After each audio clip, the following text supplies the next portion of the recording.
I just mixed 2 albums. Mm-hmm. I had enough to get the desk. Went online. I thought I'll have my monthly poke around online, and up popped a Trident ATB. It'd come up that day. Wow. I called Mark. Can I buy it? Because I've been after one for ages. So that's where it came from. So it took ages to get it shipped over, and we've been working through it with Gwyn Matthias, who is my tech for the studio. He's the ex-head of Trident's product development. I better get it right or he'll kill me. From way back in the 70s. And we've been working through it, doing recaps and all this kind of stuff, and some different mods and bits and pieces. It's a great desk. I really like the sound. I'm getting used to it still because it's relatively new in here, and I've just moved the space into this house. But yeah, it's really good fun. So what was the appeal of the Trident though? Is it something that was used on a lot of classic reggae? Not necessarily, no. I've liked the sound of it, and I've liked the records that have been done on it. Right. And it was just, you know, when you get your mindset on a piece of gear. I'm a total gearhead. I love collecting things. But you said the studio where you worked, Purple, had a Harrison. Had a Harrison, a really old one. Yeah. Awesome desk. Amazing high and low pass filters. They're really good. I mean, that's my go-to plugin in is it? the UAD Harrison EQ. Oh, the EQ. Yeah, they're awesome. Absolutely awesome desk. Yeah. I love audio through a console. I love being tactile with mixes. I love being able to lean on things and listen and touch things and change things. And I feel I get so much more out of my mixes when I'm on a console. Well, I suppose also it's the nature of the genre you're mainly working in, isn't it, to a degree? Because, you know, I wouldn't be able to do everything manually on a console for most of the sort of guitar bandy stuff that I do, because everyone rings you up a week later and wants you to tweak the mix. So this is the problem. Yeah. This is the problem. So as part of what I call my pre-qualification process when I take on something to mix, most people come to me because they want to use some of that old reggae equipment. They want me to do an analog, more or less analog mix, because I keep stuff in the computer in Tools or Cubase. Comes out through the Linksys, so it sounds nice. And that's the reason why I get work. I don't think I'm famous enough to get work mixing in the box yet. I kind of think you need to be at a really good level just to sit there with your laptop and your headphones. So when people come to me for that or for a certain sound, I'll explain how it works. Yeah. And 9 times out of 10, they don't fully know how it works. No. So my mix revision policy is it's going to cost you money after we've signed the mix off. Because if I'm going to reset all of this up and I manage the expectations, it's not going to sound exactly the same. It will sound as absolutely damn close as I can get it, and my objective is to make it the same. But there may be some certain nuances with how long my Pultec-y thing's been on and how warm it is. It may sound different. So I'll manage expectations, and also when I'm doing mixing for international clients, I kind of set a schedule of work. I'm going to start the mix at this time, and I'm going to be having first draft at this time. Typically take me a day or a day and a half, depending how many tracks are in the song, how complex it is. And I more or less time it so that my client is ready to receive files the next day within a 4 or 5 hour window, when I'll start fixing some extra things I've noticed and maybe preparing up the editing on the next song so I can do all of that. They'll give me feedback, I'll do the feedback and more or less nail it at that point. And then by the time that sign is signed off, I've done the editing in the next track, and all the toms are edited and everything, all the housekeeping. And then I'll print the final mix, print the stems, print the instrumental, whatever they want, bang, load up the next mix. And I kind of have to manage my process like that, because if I do get the 3 weeks down the line and I'm halfway through another album, I can't do the revision because I've got the other album loaded up, and that's a nightmare, because then I'll be doing a revision for myself with their mix. So, and it does happen, obviously. You're not perfect. It's not perfect all the time, but I always make sure that I've managed the expectations of my clients so that if it does happen, they know what process I have to go through to get that revision. If that makes sense. Of course. So that's my mix revision policy. I can gather, I might have read it somewhere, that you pretty much sort of tried to replicate what Lee Scratch Perry would have used.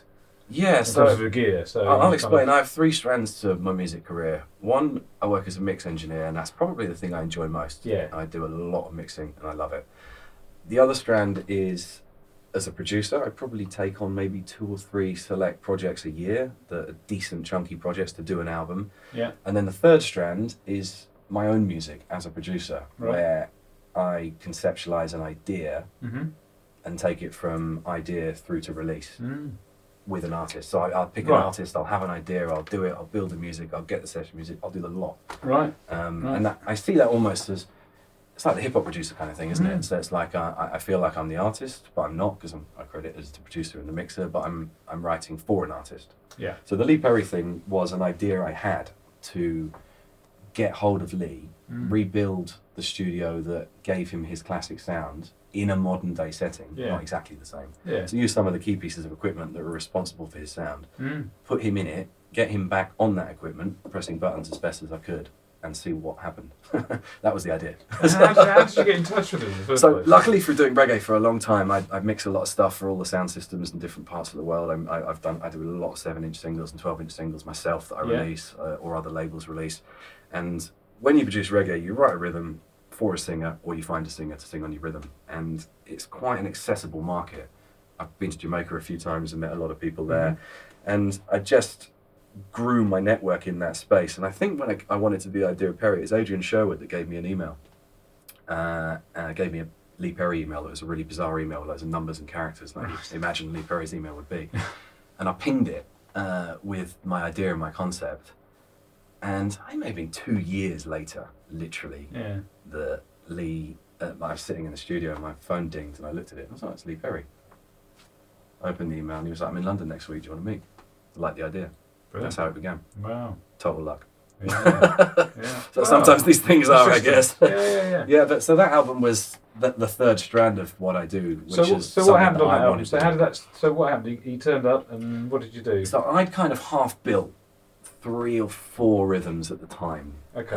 Was this with musicians? Or? Yeah, with musicians. So I'll just step back one step. So Yeah. when I write my music, I'm a terrible musician, but in my head, I hear exactly what I want. Yeah. Which I guess is why I use session musicians.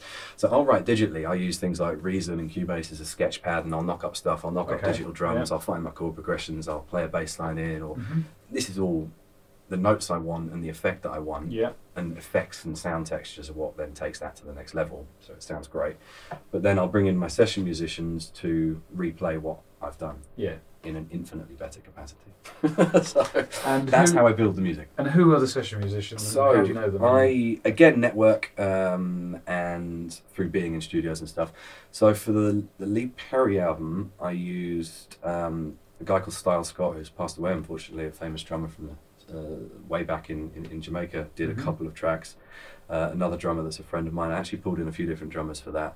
A chap called Huey Isachar, who's a very famous guitarist and bassist in the reggae session scene. Me and him do most of my stuff together. Right. He did bass and guitar, I did some guitar, but badly. A chap called Hornsman Coyote from Serbia played horns. I pulled in all sorts of different people for that one. That was really like a mash of different people from different places. Yeah. Different to the one I'm doing at the moment, I'll talk about in a bit. And how does that work financially? Do you pay them and see that as an investment towards the... Yeah, so session musicians work differently, I guess. Yeah. Some are like, look, this is my fee, it's up front. Yeah. I'll charge you this to do that. Some are my friends, so it's a bit of a different arrangement. Some are, the way I work is this, and then it's all got to be PPO and PRS, all that kind of stuff. And so I guess it's different from person to person. Yeah. But you kind of make that investment. For when I'm doing my own stuff, yeah, absolutely. When it's an idea that I've conceptualized that I want to bring forward, then yeah, I'll do that. And sometimes I do it with the artists. Like artists have contacted me to do stuff, and it's ended up, well, actually, I should probably put more energy in than you think I need to put in to actually make it work. So therefore, we kind of go in it together. Yeah. So yeah, it's a mix. If that makes sense. And then is this for a label or usually or what? Yeah, so Lee Perry's album, I've got a little label called New Roots Records where I release stuff. I work with a number of different labels where I release singles and 7 inches and 12 inches of stuff that I create and make. So you have anybody working for you to help you do all that stuff, or is this? Sorry? Did you do it all on your own, or yeah, for the reggae stuff, because the reggae stuff's so small. It's a very small market, and it's a niche market. So how many copies of a 7-inch would you press up normally? 1,000. Yeah. 500. Yeah. And then if it does well, press some more. So not huge amounts, right. and then it'll sell digitally. The Lee Perry album was a different thing because Lee's a global star. He actually he actually rekindled his famous Upsetter label to release it on. Right. Which he hadn't released anything on for a couple of decades, I think, maybe more. So that went out on his label. Okay. So we did like a partnership thing, and then rekindled the label, set it up again, and put it out. That sold lots. So do you have a lawyer to negotiate all these sort of contracts and things, or no? I do it myself on Google. But you do have something in writing with people like that, do you? I mean, yeah. Sometimes, more often than not, I would prefer something in writing so that something doesn't come back and bite you in the ass. Yeah. So it's, actually, well, that and this. So yeah, we try and draw up something so that it works. But it's kind of haphazard music, the reggae stuff. I kind of come up with ideas and pull artists in, and then make some great music and release it. And So I hope it's great. So if you're doing this thing with, like, so with Lee Scratch Perry, do you charge him a daily rate for the studio, or how does it work? So the Lee thing, normally when a reggae producer calls an artist to do a song, you'll pay the artist fee. And it'll either be an upfront fee, and it's all in, or it'll be a fee and then a split on sales or something that you'll work out. Right. With Lee, because it was my idea and I went to him, I was expecting to pay Lee, like, okay, listen, we'll do the album. He got so into the idea and was so pleased that I kind of bought the equipment together, and he just wanted to do it and make it happen, that we ended up just saying, let's just do it. Let's make the project, let's make the record, and then see what happens. And then it got to the point where we were like, this is going to do well, let's release it, let's do it here, let's put it on double vinyl, let's put it on CD, and we did all of that, and then split the money. So yeah, it's always brilliant. different. Yeah. So at the moment, I'm doing an album for Max Romeo, Yeah. Who, I don't know if you know his songs, Prodigy sampled him. I think he's got one of his songs, Chase the Devils, the most sampled reggae song in history. Well, he was famously banned by the BBC. Yeah, for Wet Dream, which is the song nobody wanted to sing in Jamaica. Only Lee had this song and nobody would sing it. Max said, I'll sing it. Right. And then obviously it was the best movie he'd ever made. But Max is great. Max is in his 70s. He's awesome. Yeah. He's a really good lad. And it was that was one of the situations where I was speaking to Max, and Max was like, look, I want to do another album. Do you want to do my album? And it was probably going to go down the I'll get hired as a producer route. Yeah. And then once we started discussing and working out where we wanted to take it, it became obvious that I needed to put a lot more energy in and effort and actually write all the music and find all the musicians. And Max would just then write the songs and then we'd finish it together. Yeah. So it then kind of switched, and I was like, look, I'll get fully involved in this, and kind of done the same thing as the Perry album. Just dive straight in. So it's kind of more or less my project. Sure. You got Grammy nominated. Yeah, which is awesome. How did that happen? Oh, it's crazy. So, and the nomination's up there, the little thing in the certificate. Oh, how lovely. Yeah, it's really nice. They send that out. So it's nominated as producer and mixer. And you went to the Grammys, didn't you? No. No, you didn't? Oh, I didn't go. No, I didn't go. It crossed over with some other work I had. Yeah. And it's really expensive. Of course, yeah. Yeah, I bet it is. I watched it. I did actually get to watch it online, and it was obviously early in the morning. I think the reggae category was like the second one on. Right. So I would have gone all the way there, lost, and then gone home. But Lee couldn't make it either. Right. So it's a different thing. So the album came out the year of the Grammys, so that was the 2014. Yeah, 2014. And then so that was the year it was released. Right. And then the awards was beginning of last year, 2015. Yeah, I see. They call it the 2014. Yeah, of course. Yeah. So how did it happen? The album just sold loads. When we released it, it went to number 4 on the Billboard Reggae chart in America. Did really well. Got picked up in magazines. Got loads of exposure. And it was just a weird album because there was no production quality. Lee was on the effects, pressing buttons, doing things. His rings and bracelets were hitting faders, and we were printing a mix, and I'd be nudging them down, and it's raw. And that's what makes it interesting. That's kind of what he wanted. Yeah. So the album I'm doing now for Max, there's a lot higher production quality in it. So I kind of feel I need to.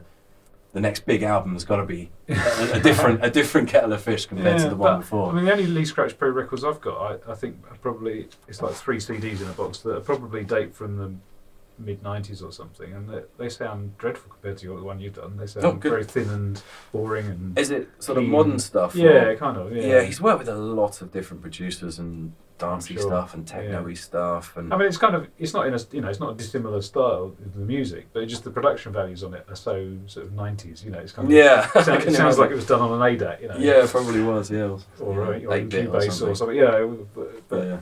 90s Cubase. Oh, that's good to hear. Whereas yours sounds nice and properly juicy and interesting. I'm glad. Yeah, I'm glad. Yeah, we use lots of really nice bits of equipment and stuff like that, valve stuff and some. So when you're mixing, do you do it in edit sections then? Do you sort of do a bit and then? No, run the whole thing from beginning to end. And a lot of the effects will be auxiliary sends in time as the track runs. So you do a few takes of them? Yeah, do a few takes. It's about learning. It's kind of like the vocal track. There's a vocal record and a dub record. So the vocal record is more or less minimal stuff happening when we're printing a mix. Like say a snare drum comes and you want it to go with a delay. Yeah. You may just turn it on and catch that snare drum. Right. So there's a few things that we were doing with the vocal mix, but then the dub mix is about breaking that down into a totally new landscape. Yeah. And that is what takes some time. Yeah. Typically you'll have learned, especially if you produce the whole song as well, you'll know where everything is. Yeah. And it's about having the ergonomics right on a desk so you know where your reverb is. I'll send something to a delay, then I'll send the delay back to itself and then it'll feed back and get louder and louder, and then I'll whip it down like that. And this I'll try and do it all in time. Yeah. And once you've learned the song and you know where all the parts are happening, then it's just kind of doing it, and a lot of stuff happens that you don't expect. Like I'll reach down and smash a reverb on something, it's the wrong fader. And it'll be on the air conditioning. It'll be on the pick guitar rather than the chop, and it'll sound great, and that'll stay. Right, and that kind of stuff. Thing, isn't it? Yeah. And a lot of magic happens with dub. Yeah. And when you listen back, you're like, how did that happen? So how many runs at a takes of a mix are you likely to do then when you're printing them? Do you? Dubs, I'll probably do 4, 5, 6, 7, 8, 9 until I'm happy. And then sometimes I even cut them together. Well, that's what I was going to say. I might get a massive ending, and I'm like, I can never reproduce that. It's like I've done loads of stuff, so and pulled the drums down and brought them back up, and that's great. And everything's coming out of and going back into Cubase, is it? Right. Or Tools, whichever one I've used at the time. I use both, kind of on and off. Because we're kind of lazy these days, aren't you? If you automate everything in Pro Tools or whatever, you just sit there and you do one thing and you automate that. There's some stuff I automate with dubs and stuff. Like obviously volume automation is key in the mixes I do and stuff. But sometimes I might want more going on in my head than I can physically do. Yeah. So I might automate some phases and delays and then actually do some stuff to them through lock sends on the desk. And then I can create a texture that I wouldn't actually be able to do just on the desk. Yeah. So it does open up a lot of possibilities, but it's endless, isn't it? That's kind of why I like doing much more on here than in there. Yeah. Because I get carried away in the computer. I couldn't mix in the box. When do I stop? Well, it's having the limitations are the thing that make you creative sometimes. Yeah, it is. What's this monitor controller you've got then? It's an Antelope Audio. Oh, it's right. It's a Tori. Yeah. So it's a really good quality one. And it's just got a little remote. Very cool. And 4 monitors, I have 2, and loads of different inputs. Yeah. So I can, it's just useful because I can print the mix, change the input, and listen to the mix from the computer, not touching the desk circuitry. Yeah. So I can really actually check what I'm recording and what's coming out. Yeah. That's kind of what I use it for. I could try a little dub in front of you and show you a bit. Well, yeah, I'll get out of the way. So where do you normally track drums when you're doing this kind of stuff? Conk a lot of the time. All that stuff before was conk.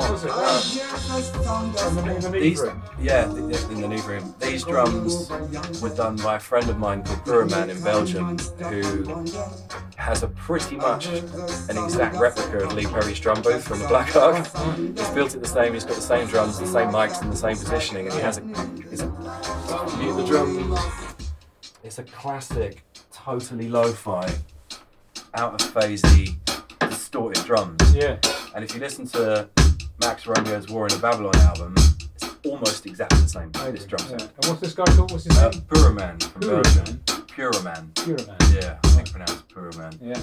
So I think that it's really clever. It's a kick mic. It's a snare mic which is taking more hi-hat than snare. Yeah. It's a hi-hat mic that's underneath the hi-hat and it's just taking a little bit of the mid-range. And then 2 condensers on 2 toms, and that's it. Right. And the tom mic are the overheads as well. Yeah. So if we find a drum fill, really nice, like lo-fi drum sound, and that's kind of what we were going for. There's a certain grittiness, isn't it? It's like sort of grainy. So we were trying to capture that sound, and he's got really good little setup for doing that. There's some really good people playing on this. I kind of rounded up the old Upsetters band from Lee Perry's studio. I've got Robbie Lynn doing keyboards, Glenn DaCosta, who was the saxophonist in Bob Marley and the Wailers for all of his tours. Wow. He's doing saxophone. Vin Gordon, again from the Black Ark studio and from Studio One, doing trombone. There's loads of different people who have come together to kind of make this album work for the way that I wanted it to work. Right. So, I mean, the sort of thing I do with a dub would be... So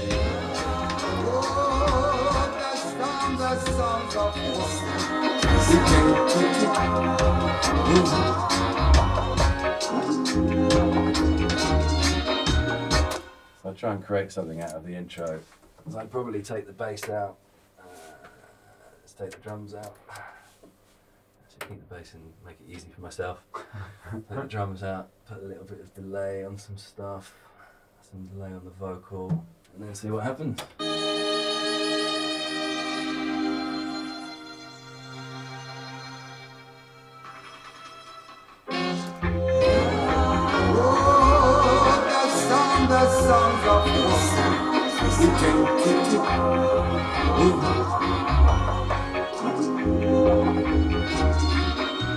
I hear this from this one.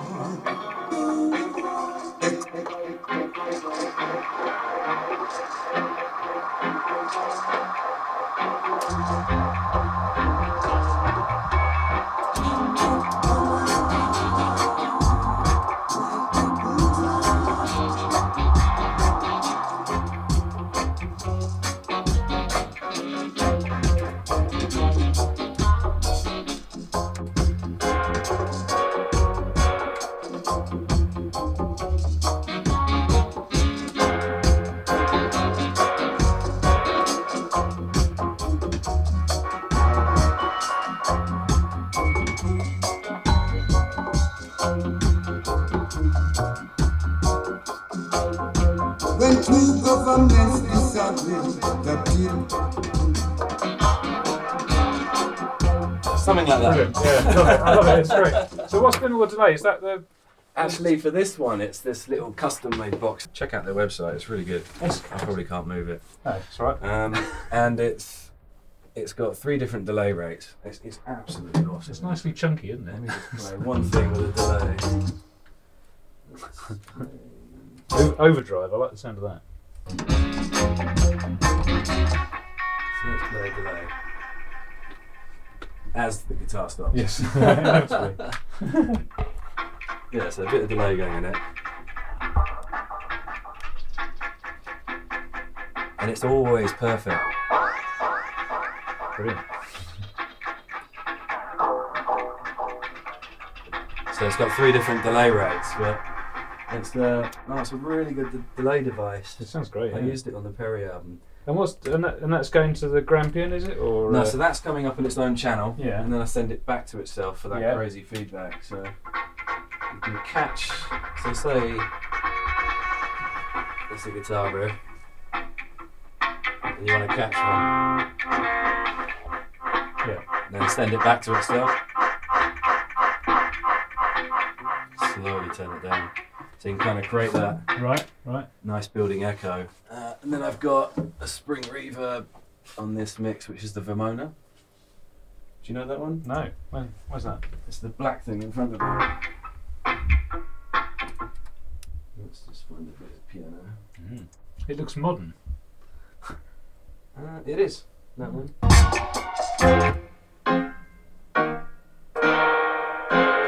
That's it. Great. It's got loads of cool filters. Yeah.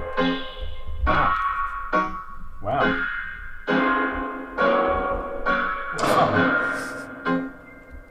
It's got a button to make it go. Yeah, it's a grassroots. I saw it in a YouTube video, That's amazing. and I Vermona. was like, I'm getting one of them, Right, just because it's got loads of really cool Get on, filters. get on eBay when I get home. Yeah. And, it's not too expensive. And then reverbs on this, if I can find what I've soloed, which is always difficult when everything's the same colour. Reverbs. So I've got a Grampian here on this channel.